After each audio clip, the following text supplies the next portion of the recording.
15 अगस्त 1947 को भारत को आज़ादी मिली। आज़ादी मिलने के उपरांत भारत के लगभग जितने भी छोटे बड़े राज्य हैं भारत विलय को तैयार कर लिए जाते हैं, लेकिन आज़ादी फिर भी अधूरी रहती है। शायद इसलिए कि भारत के जो कुछ अन्य राज्य वो भारत विलय के लिए तैयार नहीं थे, और उन्हीं राज्यों में से एक राज्य है जूनागढ़ राज्य।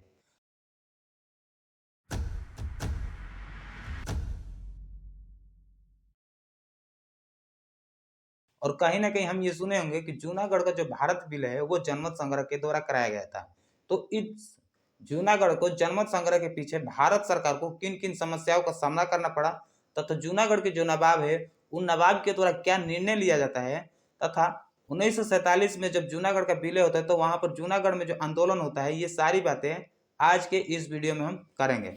लेकिन आगे बढ़ने से पहले मैं ये बता देना चाहता हूँ कि इस पूरे वीडियो में जूनागढ़ के जो शासक है यानी कि उनका उच्चारण नवाब के तौर पर किया जाएगा, जिनका नाम मोहम्मद खान रसूल खान जी तृतीय।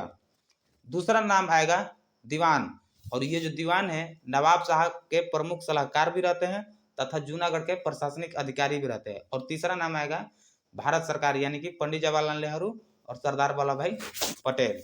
अब हम बात करते हैं जूनागढ़ का भौगोलिक स्थिति। तो जूनागढ़ जो है गुजरात राज्य के काठियावाड़ क्षेत्र के अंदर दक्षिणी पश्चिमी वाले भाग में स्थित है, जो कि अन्य भारतीय राज्यों से घिरा हुआ है। यानी कि जूनागढ़ के जो आसपास वाले राज्य है वो भारत विलय के लिए तैयार हो गए थे। दूसरा ये माना जाता है कि जूनागढ़ जो है काशी के बाद भारत का दूसरा हिंदू धार्मिक स्थल है, क्योंकि जूनागढ़ में सोमनाथ के मंदिर है तथा जूनागढ़ का जो आबादी है उस आबादी में 80% से ज्यादा हिंदू तथा 20% मुसलमान की आबादी है। तो सबसे पहले जूनागढ़ के विलय के लिए भारत के वायसराय लॉर्ड माउंटबेटन जो है भारत के सभी राज्यों को विलय करने के बाद अब बारी आती है जूनागढ़ को। तो जूनागढ़ विलय के लिए लॉर्ड माउंटबेटन जो है दिल्ली में एक सभा आयोजित करते हैं, और उस सभा में जूनागढ़ के नवाब तथा जूनागढ़ के आसपास जो क्षेत्र है उन सभी क्षेत्र के नवाब को तथा भारत सरकार यानी कि पंडित जवाहरलाल नेहरू और सरदार वल्लभ भाई को आमंत्रित करते हैं। और इस बैठक का जो मेन उद्देश्य रहता है वो रहता है कि जूनागढ़ जो है भारत विलय के लिए तैयार कर लिया जाए, तथा जूनागढ़ के जो आसपास वाला जो क्षेत्र है वो सहमति जताते हैं भारत विलय के लिए। ये बात हो गया दिल्ली के। अब बात करते हैं हम जूनागढ़ की स्थिति क्या है। जूनागढ़ के जो वर्तमान दीवान है उनका नाम है अब्दुल कादिर मोहम्मद हुसैन। अब्दुल कादिर मोहम्मद हुसैन जो है शाह नवाज भुट्टो को जूनागढ़ राज्य मंत्री परिषद में आमंत्रित करते हैं। और मैं एक चीज क्लियर कर देना चाहता हूं कि शाह नवाज भुट्टो जो है यह मुस्लिम लीग के सामाजिक कार्यकर्ता है। अब आते हैं फिर वापस। तो अब्दुल कादिर मोहम्मद हुसैन यानी कि जूनागढ़ के जो वर्तमान दीवान है वो शाह नवाज भुट्टो को आमंत्रित करते हैं जूनागढ़ राज्य मंत्री परिषद में शामिल होने के लिए, और शाह नवाज भुट्टो जो है इस चीज को स्वीकार करते हैं। जैसे ही शाह नवाज भुट्टो जूनागढ़ राज्य परिषद में शामिल होते हैं तो मोहम्मद कादिर हुसैन विदेश चल जाते हैं अपने स्वास्थ्य ठीक कराने के लिए, और अगले जो दीवान चुनकर आते हैं वो बन जाते हैं शाह नवाज भुट्टो। अब जैसे ही शाह नवाज भुट्टो जूनागढ़ के दीवान के रूप पद ग्रहण करते हैं, दीवान के रूप में आते हैं, तो जूनागढ़ के जो नवाब है वो मुस्लिम लीग के प्रभाव में आने लगते हैं। और जैसे ही यह खबर भारत सरकार को लगती है तो जूनागढ़ के नवाब को एक पत्र लिखते हैं जो इस प्रकार रहता है कि जूनागढ़ के जो व्यापार मार्ग है वो सारे के सारे बंद कर दिए जाएंगे, जिसके कारण जूना का जो आर्थिक व्यवस्था है वह अस्थिरता में देखने को मिलेगी, तथा जूनागढ़ की जो जनसंख्या है उस जनसंख्या में भी सबसे ज्यादा 80% हिंदू तथा 20% मुस्लिम की आबादी है। तो इसलिए जूनागढ़ जो है भारत विलय के लिए तैयार हो जाए, इस तरह का पत्र व्यवहार करता है भारत सरकार किसके साथ, जूनागढ़ के नवाब के साथ। जूनागढ़ के जो नवाब है अगले ही दिन प्रेस में अपना बयान देते हैं कि जूनागढ़ जो है पाकिस्तान में शामिल होना चाहता है, क्योंकि जूनागढ़ का जो भविष्य है वो पाकिस्तान के साथ सुरक्षित अधिक महसूस कर रहा है। इस खबर को सुनते ही भारत सरकार जूनागढ़ के नवाब को तार भेजा, और इस तार का जवाब नवाब देते हैं कि जूनागढ़ जो है फाइनली पाकिस्तान में शामिल हो गया, लेकिन पाकिस्तान जो है अभी तक इस जूनागढ़ को एक्सेप्ट नहीं करा।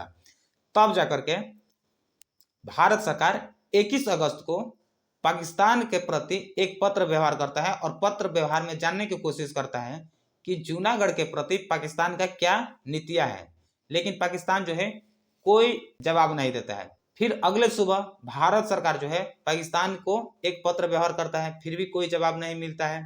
फाइनली पाकिस्तान को यह आश्वासन दिया जाता है भारत सरकार के द्वारा कि भारत सरकार जूनागढ़ के जनता के निर्णय पर कायम रहेगा। और यह जो आश्वासन दिया जाता है भारत के वायसराय लॉर्ड माउंटबेटन के स्टाफ लॉर्ड इस्मे के द्वारा, क्योंकि लॉर्ड इस्मे जो है उस टाइम पाकिस्तान यानी कि लाहौर जाने वाले थे और उन्हीं के माध्यम से पाकिस्तान के प्रधानमंत्री को सूचित करने को कहा जाता है। अगले दिन इस पत्र का पाकिस्तान का जवाब आता है कि पाकिस्तान जूनागढ़ को पाकिस्तान विलय करने के लिए जो है तैयार हो गया है।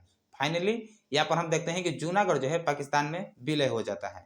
लेकिन ये सारी बातें जो है गुप्त संधियों के द्वारा की गई थी, और ये जो गुप्त संधियां की गई थी ये पता चलता है भारत सरकार को कुछ समय बाद पत्र व्यवहार के कारण, जो कि जूनागढ़ के नवाब और पाकिस्तान के द्वारा किया गया है। अब उस पत्र व्यवहार में क्या क्या किया गया है अब बात करते हैं। तो सबसे पहले जूनागढ़ के जो नवाब है अपने मामले पाकिस्तान यानी कि मोहम्मद अली जिन्ना को पत्र व्यवहार करते हैं विलय को लेकर के। तो जिन्ना साहब का जवाब आता है वो इस प्रकार रहता है कि जूनागढ़ के नवाब को 15 अगस्त तक किसी भी हालत में जूनागढ़ से बाहर होना चाहिए, क्योंकि 15 अगस्त जो है भारत विलय का अंतिम तिथि था। इसलिए जिन्ना जो चाहता था कि जूनागढ़ के जो नवाब है वो 15 अगस्त तक जूनागढ़ से बाहर रहे। और इसके जवाब में जूनागढ़ के दीवान यानी कि नवाज शाह भुट्टो अपने जिन्ना को पत्र व्यवहार करते हैं और इस प्रकार लिखते हैं कि जूनागढ़ को काशी के बाद भारत का दूसरा पवित्र स्थल माने जाने वाला स्थान है, क्योंकि यहाँ पर सोमनाथ मंदिर है। भगवान श्री कृष्ण यहीं पर देह त्यागे थे। साथ ये भी लिखें कि जूनागढ़ भारतीय क्षेत्रों से घिरा हुआ है, लेकिन जूनागढ़ के वजह से काठियावाड़ के लगभग 7 लाख मुस्लिम जो है बच गए। मेरा मानना है कि महामहिम के सम्मान, प्रतिष्ठा और शासन को बनाए रखने के लिए कोई भी बलिदान कोई बड़ी बात नहीं है। ये सारी बातें जो है गुप्त पत्र व्यवहार के द्वारा की गई थी, जो बाद में भारत सरकार को पता चलता है। अब हम बात करते हैं वापस, जो कि जूनागढ़ जो है पाकिस्तान में शामिल हो गया है। विलय के कुछ दिन बाद जब यह गुप्त पत्र व्यवहार बाहर निकल कर आता है तो जूनागढ़ के जो आसपास वाला जो क्षेत्र है वह जूनागढ़ को जो है क्रिटिसाइज करते हैं, आलोचना करते हैं। और वो जो राज्य है जो कि भावनगर, मोरबी, गोंडल, पोरबंदर, बाकानेर, ये जो राज्य है जूनागढ़ का आलोचना करते हैं, क्योंकि इनका मानना है कि जूनागढ़ को किसी भी राष्ट्र में, चाहे भारत हो चाहे पाकिस्तान हो, किसी भी देश में शामिल होने से पहले जूनागढ़ को अपने पड़ोसी राज्य से जो है एक बार रूबरू हो यानी कि आश्वासन लेना इनको उचित समझते थे।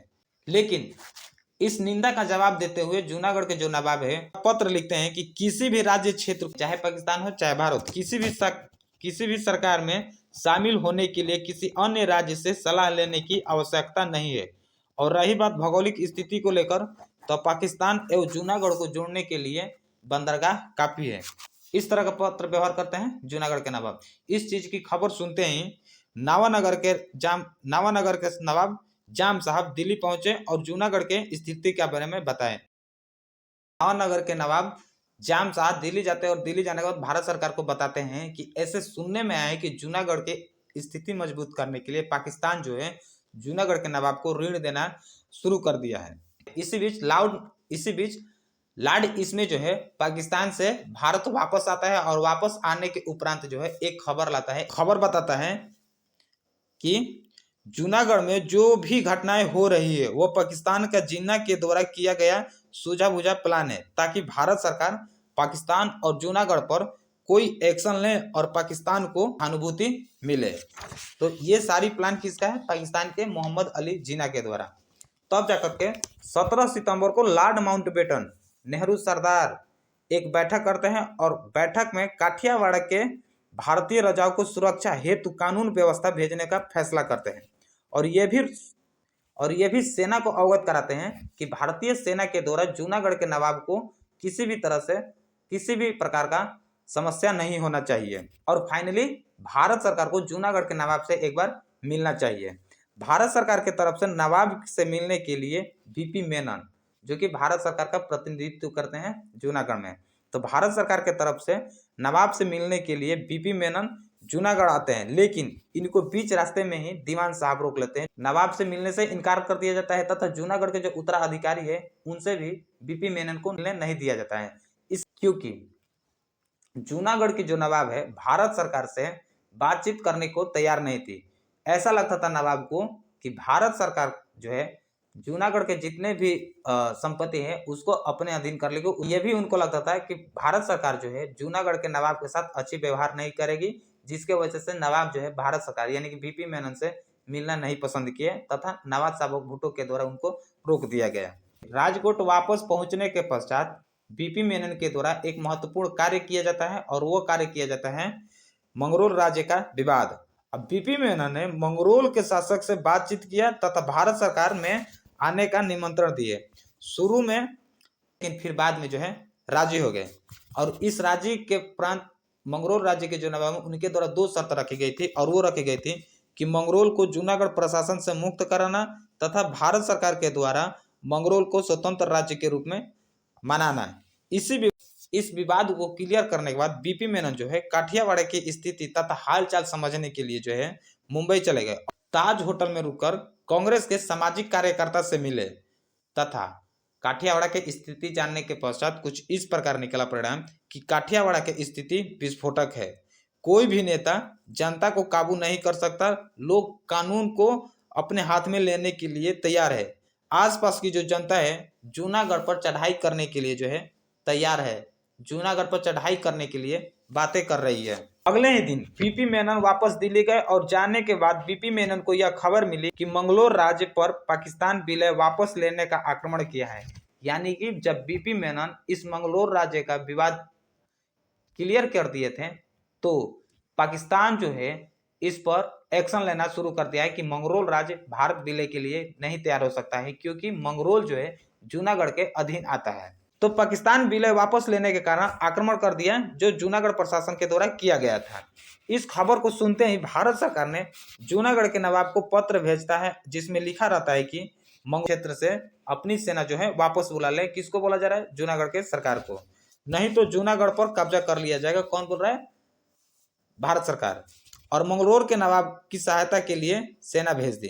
इन सभी समस्याओं को देखते हुए राज्य सरकार ने त्रिपक्षीय सम्मेलन आयोजन करता है और अपना अपना विचार रखता है कि भारत सरकार का जो मत रहता है वो रहता है कि जूनागढ़ विलय को लेकर के एक जनमत संग्रह कराया जाए, और दूसरा मत आता है पाकिस्तान का, तो वो बोलता है कि जूनागढ़ जो है पाकिस्तान विलय होने के लिए स्वतंत्र है। और तीसरा आता है नवाब का, जो इनका स्टेटमेंट वो बोलते हैं कि भारत सरकार जल्दी से जल्दी मंगरोल राज्य से अपनी सेना वापस बुला ले क्योंकि मंगरोल के कुछ हिस्से पर जूनागढ़ का अधिकार है। जूनागढ़ के बिना अनुमति से भारत सरकार में शामिल नहीं हो सकता, अर्थात इस सम्मेलन का कोई परिणाम नहीं मिल रहा। तो भारत के जो वायसराय है लॉर्ड माउंटबेटन, तो ये जो लॉर्ड माउंटबेटन है इस मामला को लेकर के यूएनओ भेजना चाहते हैं, लेकिन पंडित जवाहरलाल नेहरू और सरदार वल्लभ भाई पटेल जो है इस चीज को लेकर के खिलाफ थे। यानी कि ये जो जूनागढ़ का विवाद था इस विवाद को यूएनओ में नहीं भेजना चाहते थे। इस तरह बढ़ते समस्या के अनुसार जूनागढ़ तथा आसपास वाले क्षेत्र मामला गंभीर होता जा रहा था। दोनों सेनाएं आगे बढ़ रही थी, जूनागढ़ की सेनाएं आगे बढ़ रही थी, भारत सरकार की सेनाएं आगे बढ़ रही थी। जनता का आक्रोश बढ़ रहा था, अस्थिरता का माहौल था जूनागढ़ में, काठियावाड़ में अस्थिरता का माहौल छा गया।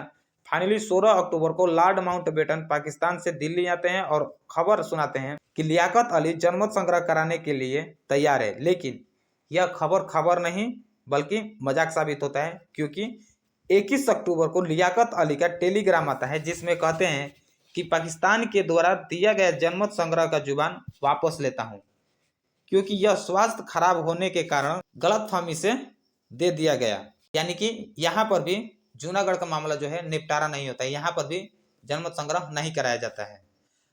आखिरकार भारत सरकार पाकिस्तान के इस चूहे बिल्ली के खेल से परेशान होकर मंगरोल और अन्य राज्य को अपने मिलाने का ठान ली और अपने में मिला लिया।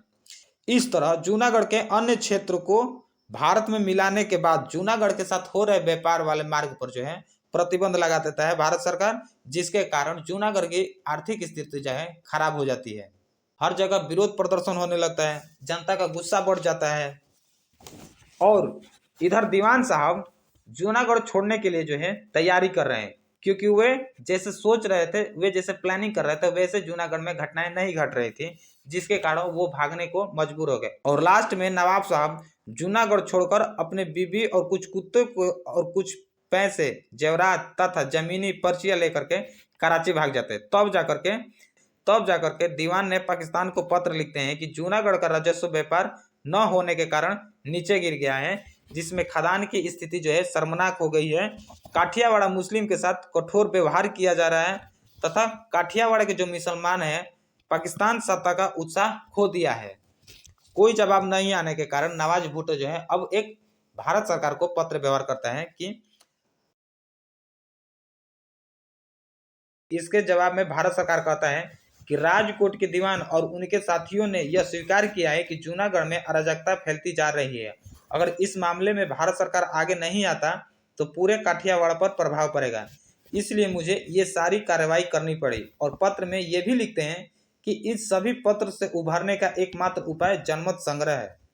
तब जाकर के 13 नवंबर को वल्लभ भाई पटेल जूनागढ़ के बहाउद्दीन कॉलेज में जाते हैं और भाषण देते हैं, और भाषण देने के दौरान कहते हैं कि भारत सरकार लोगों की इच्छाओं का पालन करेगी, तो बताएं कि जूनागढ़ को भारत में शामिल करना चाहते हैं या पाकिस्तान में। लगभग 10,000 हाथ भीड़ से उठे जो भारत में शामिल होने के पक्ष में थे। सभा समाप्ति के बाद सरदार वल्लभ भाई पटेल सोमनाथ मंदिर का दौरा करते हैं और दौरा करने के उपरांत जूनागढ़ की जो अराजकता फैली है उसको कम की जाती है। फिर से सैन्य प्रशासन का सुधार किया जाता है, नई बहालियां शुरू की जाती है, सांप्रदायिक जो शासन था जूनागढ़ में उसको समाप्त की जाती है। नवाब के जो कुत्ते रहते हैं उनको विशेष ध्यान दिया जाता है। जैसे ही जूनागढ़ में अराजकता की स्थिति कम होती है वैसे ही लोगों की इच्छा जानने के लिए जनमत संग्रह का आयोजन कराया जाता है। फाइनली 20 फरवरी 1948 को मतदान हुआ। टोटल पंजीकृत मतदाता जो थे वो थे 2,01,457 तथा वोट कितने पड़े तो वो पड़े 1,90,870, जिसमें से पाकिस्तान में वोट जाने वालों की संख्या थी मात्र 91 वोट। अब भारत में आने वाले जो संख्या थी वो पूरे जो बचे हुए हैं। तथा जूनागढ़ के अलावा जूनागढ़ के जो आसपास वाला जो अन्य राज्य है उस राज्य का भी जनमत संग्रह कराया गया, जिसमें टोटल वोट पड़े थे 31,434, जो पाकिस्तान में जाने वाले थे 39 वोट तथा भारत में बाकी बचे वोट भारत में शामिल होना चाहते थे। इस तरह से जूनागढ़ को भारत में विलय कराया गया तथा जूनागढ़ को भारत में विलय करने के बाद वहां पर शासन प्रशासन चालू किया गया। Thank you.